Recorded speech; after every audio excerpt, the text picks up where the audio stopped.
Yes, let's do it. Nerd! Get those nerds! Nerd!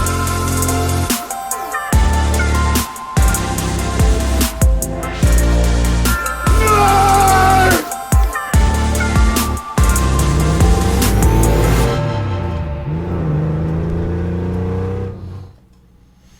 Hey everybody, how you doing?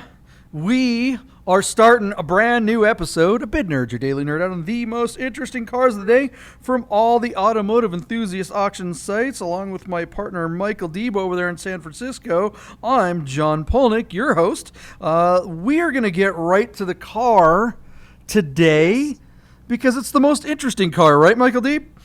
It sure is. I actually picked this car for you because I feel like just a couple of weeks ago you were telling me you were on the lookout for one of these things, and I know you're a fanboy, and they're cool cars. I actually really like these.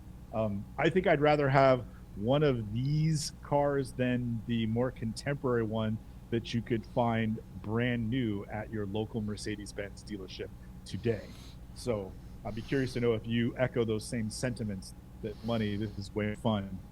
That is true, and let's go ahead and reveal while you're getting a little closer to your mic there. I think we were, maybe you guys in the comments can tell us if we're losing audio here. Let's see here. Where we got? We got this. Wow, that's pretty. I love this thing. What is it? Yeah, JP, out of Mesa, Arizona, and offered to bring a trailer is this 1985 Mercedes-Benz 300 GD. Does that stand for goddamn? Cabriolet with a 4-speed manual transmission. Now, our car is showing 79,000 miles, but the listing has it as true mileage unknown.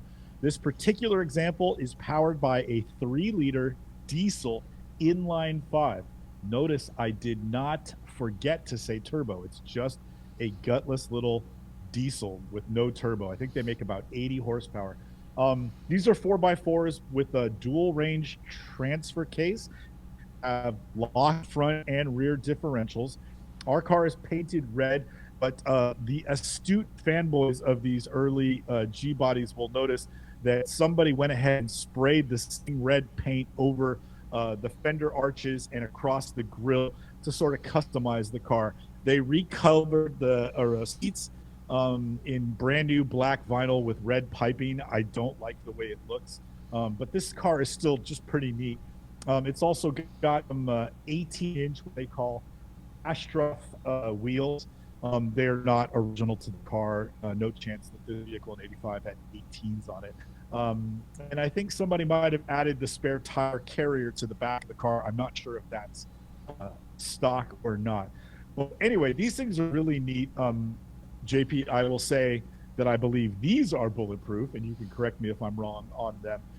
Also, you might notice, John, as you're in the interior with these photos, that steering wheel is Momo, and AMG used to brand for those 4-spoke Momo steering wheels with the AMG logo across the top. For my little Mercedes-Benz 190E, I will be looking to get one of those early and period correct 4-spoke AMG Momo steering wheels. Look at that thing. That's actually kind of cool. I think it's out of place in the off-road vehicle, but it's a neat wheel. Those things bring, God dang, they bring like $2,500. Whoa. But JP, here you go. A really neat car that'll just about go anywhere. They have kind of like a plastic interior. JP, is it true that you could take this thing off-road, fill it with dirt, and just hose it out? I mean, this is honestly Mercedes Jeep, right? Or is this Mercedes Defender, right? These are really neat cars. They were not sold originally in this country. Is that a true statement? And is this one you'd be interested in? I really like this thing, and it's absolutely fun. Yeah, it's like a little Mercedes Wrangler, 2-door Wrangler. Someone in the comments is going to have to tell us if they sold these in the country when they were new. I remember seeing them in country when they were new. I think Lil Kim made these kind of popular, wow, famous. That's a take. Yeah, a take if you can right remember there. back then. John Polnik yeah. from Squamish? Am I saying that right? Squamish? Snohomish, yeah. Snohomish is now citing Lil Kim OTs, right? it's This the baby OIL? G, right? She's the Yeah. one that coined the phrase, I think. I don't know. Yeah, this one has a lot of weird aftermarket stuff, but I do like the fact that it's kind of like period correct cosmetic stuff, which is kind of rad. This car would be great at Radwood. Yeah, the wheels are definitely from a slightly newer one. Yeah, a 5-cylinder inline straight, the straight Diesel. 5 diesel. With a manual transmission, this thing won't have too much trouble getting out of its own way. If it had the automatic, it would just be a total slug. So yeah, and we would not be reviewing it. there's some truth to that. Yeah, although some of the newer automatic ones, and I don't know exactly what years, but some of them. Like this, you can see is pretty Spartan. This car was kind of introduced right when they were when Mercedes was starting to make these into luxury vehicles. This one is, from the era just before that. So the luxurious ones had things like air conditioning and, stuff like, which would be pretty nice. Here in Las Vegas, it's not a rig that you'd really want to drive around all year because you're going to be roasting in it. But for, 2/3 of the year, it'd be pretty darn rad having the top come off. I wish 4-door G-Wagons had removable tops. This is the only one that had a removable top, so unlike sick. right, so unlike the sick. Defender 110s or D90s. They all have removable tops, or Jeep Wranglers, of course. Be able to keep them in stock if they brought that to this country. I don't know It's what true. they're thinking by not doing that. It's JP, how cool! Like on this car, take the mud flaps off the back and then put some knobby tires on this thing, and I think it would look really, really cool. Yeah, an incredibly formidable vehicle off-road. Having a manual matched with full locking front and rear differentials, this little baby G will teach the Wranglers and the Broncos on the trail a lesson, man. This thing is way better than most stock modern off-road vehicles, even Broncos and Wranglers. You could drive that across a 3-foot deep creek, right? Oh, man. I mean, having the locking differentials is really, really important. Now, you can get fully locking differentials in things like Broncos and Wranglers, but you have to get the Rubicon or their options. The locking diff, even though this thing doesn't have AC, the locking diffs were stock on every single one of them. These were truly military vehicles these are Humvees for Europe. It's all about function first. Then they just bolted all the other stuff onto it to make it something you could drive around. So yeah, I love this rig. It'll be interesting to see what it actually sells for. So let's talk about the price here. The money. Yeah, how much John, is this going to go for? You got to understand, man. I have such a urban upbringing. Like, I really am not familiar with these cars. So what we're looking at, JP, this car is going to close on Saturday. So it's about 4 days from now. At the moment, it's got 12 bids, and it's sitting at $9,300. We have we've already covered some cars where we're seeing some of these sort of toy-like, not necessary daily drivers, but like toy SUVs like Defenders and things like that, soften just a little bit in the market as it's changing this summer here now in 2022. So with that in mind, JP, I'm going to give you my bid, but I'm going to tell you, when I say I think this car could bring $29,000, that should bring it home.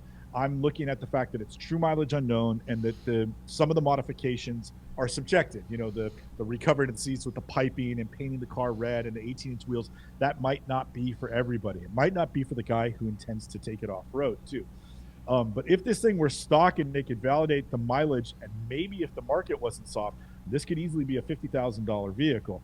But I just don't think that's going to be the case here. So I'm going to go $29,000, hand it back to you, and then let you educate me and our audience on how far off I might be. I think that's actually a pretty good take, Michael. The color is definitely hurting it.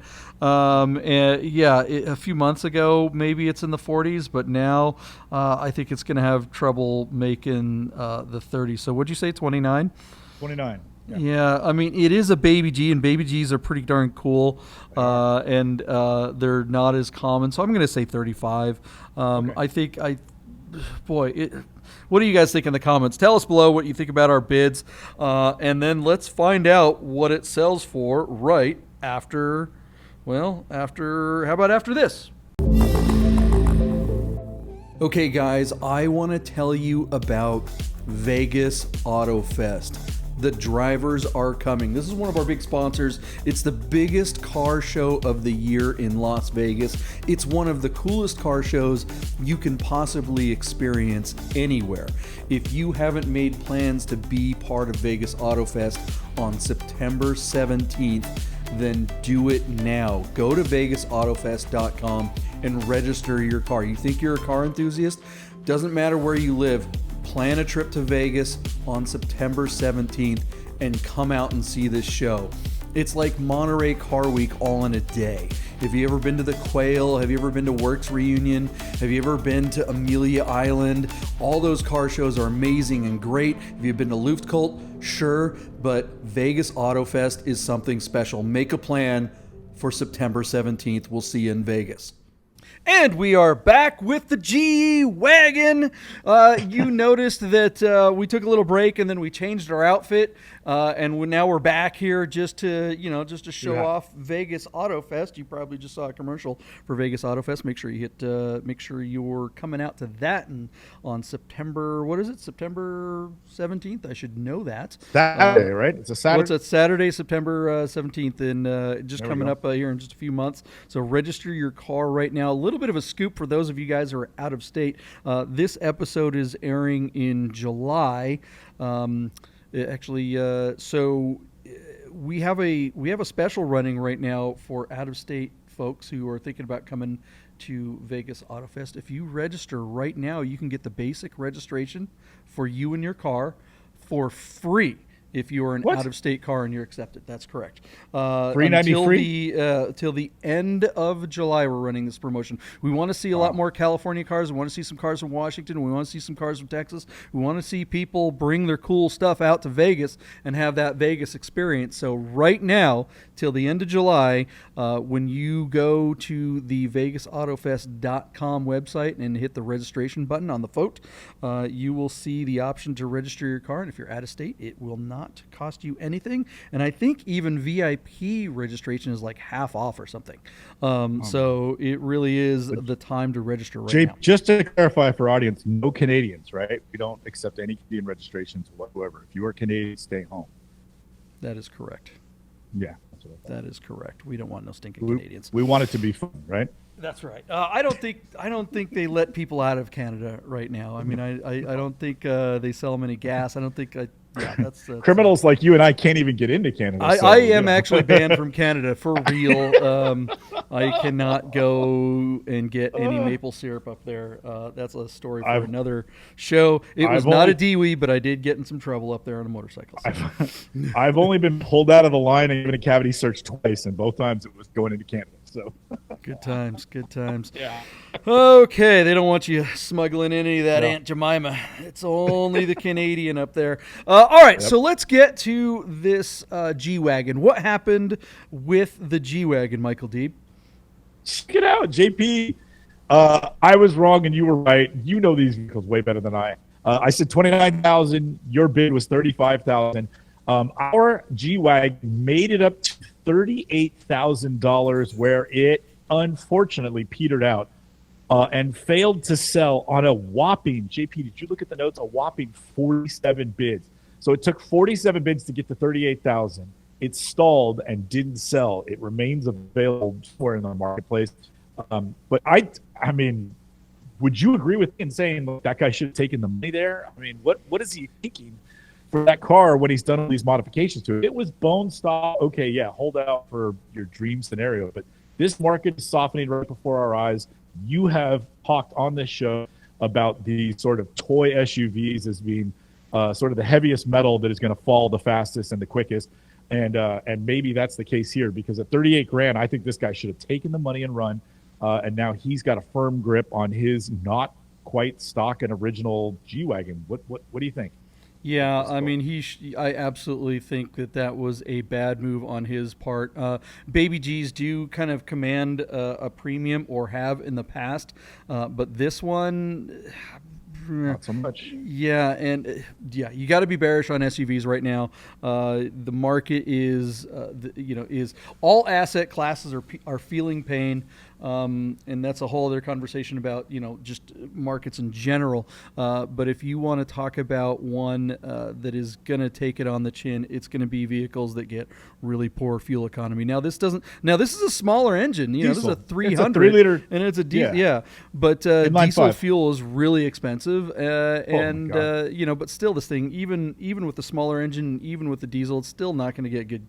This ain't no Tesla, that's for sure, or even a Prius for that matter. JP, I might have told you this when we were talking about the car a couple days ago, but around the corner from me, there's 2 Chevron stations, and diesel is $7.30 a gallon. Yeah. So that's gotta hurt filling this thing up. Oh, I don't know how big the fuel tank is on this rig, but it's got to cost you a couple $100 to fill it. And sure. Boy, you got to feel that when you're when you're sitting at the Chevron, you're going, maybe I'll go to the Arco across the street.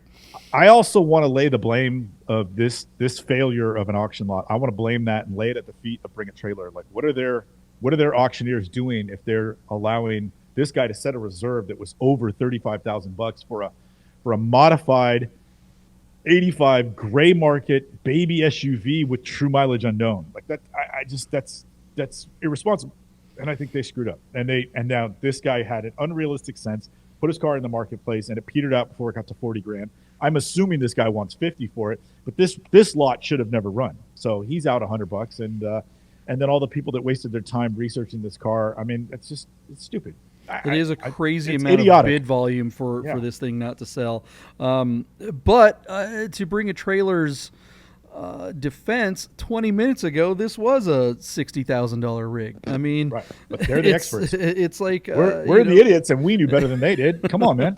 That's stupid. Well, there it is, guys. If you want to know how much the value of the most interesting car of the day from all the automotive enthusiast auction sites, what you got to do is tune in to Bid Nerds every day, Monday through Friday, when we are doing what we're supposed to be doing, and we're going to do it. So make sure you hit the subscribe, like, and notification button. Can I ever get through subscribe, like, and notification? That's a lot of syllables without flubbing. That's hard to do. But make sure you subscribe right now so you know when the freshest nerds are available. And tell your friends. And hey, while you're at it, let us know what you think the most interesting car of the day is in the future, and give us some suggestions to vehicles you guys want us to review. You got a car for sale on one of the auction sites like Bring a Trailer, P-Car Market, or ShiftGate, or any of those? Let us know. Maybe we'll review it next week. Michael Deeb, anything you want to say before we snap out of here? Onward and upward. Let's go. There it is. Nerd! Get those words!